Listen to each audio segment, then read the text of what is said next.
કિશોરભાઈ આપણી સાથે જોડાયા છે. કિશોરભાઈ, હવે સવાલ અહીંયા એ છે કે આટલી બધી પરિસ્થિતિનું નિર્માણ થાય, આટલી હદે પ્રદૂષણ ફેલાઈ જાય, ત્યાં સુધી આ જીપીસીબીના અધિકારીઓ છે તેમને આ પ્રદૂષણ નથી દેખાતું, આ સફેદ જેટ નથી દેખાતું, તેની પાછળના કારણો આપ શું માનો છો? અને એક ખેડૂત આગેવાન તરીકે આપને શું લાગે છે કે આ પ્રદૂષણ આટલી હદે ફેલાય છે તેની પાછળ કોણ જવાબદાર?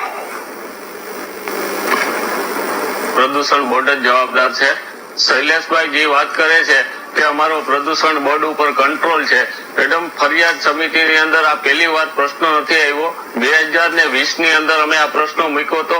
12 મહિના કલેક્ટરની ફરિયાદ સમિતિની અંદર આ પ્રશ્ન રહ્યો અને અંતે એ પ્રશ્ન ક્લોઝ કરવામાં આવ્યો. જયારે શૈલેષભાઈ વાતું કરે છે કે 2022 માં અમે ઘાટ તોડ્યા, 100% તોડ્યા, પણ શૈલેષભાઈને મારે મીડિયાના માધ્યમથી એવું કહેવાનું છે કે શૈલેષભાઈ તમે થડ ઉપર આવો અને જુઓ એ ઘાટ બીજા દિવસે અથવા ત્રીજા દિવસે જ એમનું કામ ચાલુ થઈ ગયું હતું અને અત્યારે તમામ ઘાટ ધમધમે છે. હું અહીંયા સ્થાનિક નદી કાંઠાનો જ વતની છું, જાલંસર ગામનો જ છું. આજે શુક્રવારે અમે મીડિયાની ટીમ સાથે લાઈવ જોયું હતું. અમારા સંજયભાઈ કોરડિયા ધારાસભ્યને અમને 100% સેલ્યુટ કરીએ છીએ. અમારા જિલ્લા પંચાયતના સદસ્યો હોય કે તાલુકા પંચાયતના સદસ્યો હોય, વર્તમાન સરકારના આગેવાનો લડે છે, છતાં પ્રદૂષણ બોર્ડના અધિકારીઓ જવાબ નથી દેતા. જયારે ક્લોઝર નોટિસો આપવામાં આવે છે એ ખાલી વાહિયાત છે અને અમુક રૂપિયા દંડ ભરે છે. એમના વીજ કનેક્શન કેમ કપાતા નથી? બીજું મારે તમને એ કેવું છે કે 28 વીઘામાં ટ્રીટમેન્ટ પ્લાન છે, એમનું ઘુંઘરું શૈલેષભાઈ આવીને જોઈ લે કે ઉબેણ નદીમાં સીધું છોડેલું છે. સૌરાષ્ટ્રની જે 2-3 નદીઓ છે એમાં શૈલેષભાઈ એમ કે ભાદર ચોખ્ખી થઈ ગઈ, તો ભાદરમાં હું શૈલેષભાઈને કહું છું કે કાલે તમે થર્ડ મુલાકાત લ્યો, હકીકતની વસ્તુ છે શું છે એ તમે જુઓ. બધી નદીઓની પરિસ્થિતિ ખરાબ છે. અમારી જમીન શૈલેષભાઈને કેવું છે, મારી ખુદની જમીન નદી કાંઠે છે. શૈલેષભાઈ અમે 12 વર્ષથી આમાં ઉત્પાદનના નામે ઝીરો લઈએ છીએ અને આમાં પૈસા નાખીએ છીએ. આજે કંટાળીને અમારા નદી કાંઠાના જે ખેડૂતો છે જમીન વેચે છે અને ઉદ્યોગ આવે છે. ઉદ્યોગ જરૂરી છે પણ માનવની જિંદગી એના કરતા પણ વધુ જરૂરી છે. આજે અમારા નદી કાંઠાની અંદર ઘરે ઘરે કેન્સરના અને ચામડીના રોગોના ખાટલા છે. શૈલેષભાઈને ઈ કેમ નથી દેખાતું? હું તો એમ કઉ છું કે શૈલેષભાઈ તમે જે ડિબેટ કરો છો એ કરતા તમે થર્ડ ઉપર એમ કહો છો કે હું ગીરનો સિંહ છું, તો તમે એકવાર આવીને જોવો કે અમારી વાસ્તવિક પરિસ્થિતિ શું છે.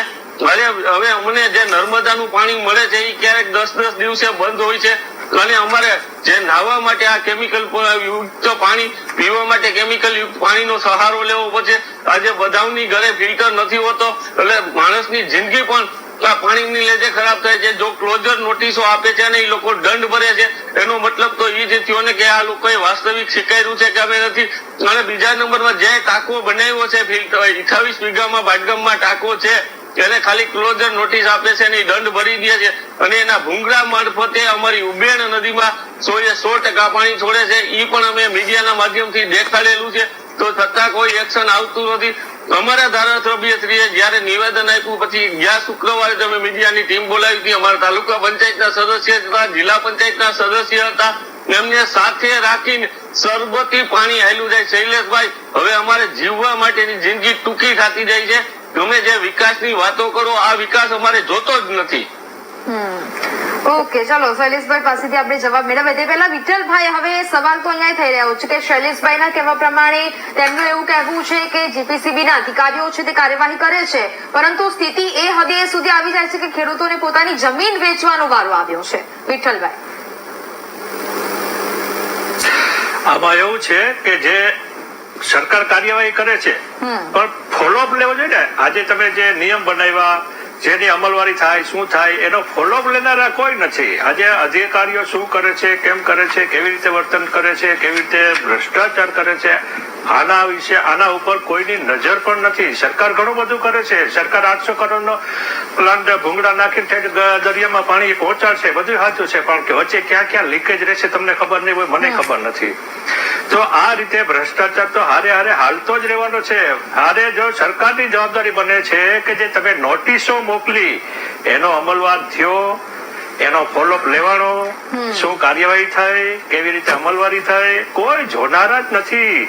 એટલે આ બધું જેને કઈ રામ ભરોસે હાલતું હોય, પણ રામ રાજ્યમાં જયારે સારું હતું રામના વખતમાં, પણ અત્યારે ભ્રષ્ટાચાર એટલી માજા મૂકી દીધી છે કે કોઈ પણ કચેરી લઈ લ્યો, કોઈ પણ કચેરી, તમારે હાથ બારનો દાખલો લ્યો, તો હવે ઓનલાઈન થઈ ગયા એટલે સારી વાત છે. પણ એવી ભયંકર કે નાના મોટા કઈ પણ કામ હોય ને, તમારે કોઈ પણ કચેરી હોય તો ભ્રષ્ટાચાર પહેલો વિષય છે. ભ્રષ્ટાચાર ઉપર સરકાર લગામ નહીં લગાવે, કારણ કે જાગે જનતા તો ભ્રષ્ટાચાર ભાગે. એટલે જનતા જાગવા માટે, જનતાને જગાડવા માટેના અભિયાનો